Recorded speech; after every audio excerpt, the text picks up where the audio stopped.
On your Motorola phone, if you want to enable the charging animation like this, so whenever it's plugged in, it shows this multicolored animated screen. Let me show you how I can do that. We're using the Motorola Edge 50 Fusion for this video, but this will work on any Moto series phone like E, G, Stylus, or Razr running on Android 15.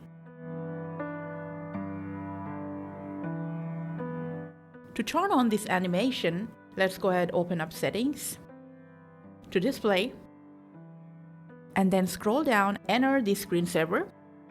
If it's turned off your device, just turn it on. Now by default, showing the clock option is selected.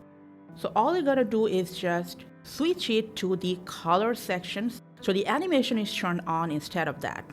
And at the same time, if you want, you can go to when to start and select it to while charging. You can also see a preview right from here as well. So to enable this feature, what you're gonna do is just first lock your phone and simply plug it in. And in a few moments, the multicolor charging animation will appear on your screen. So that's it for the video, guys. Thanks for watching.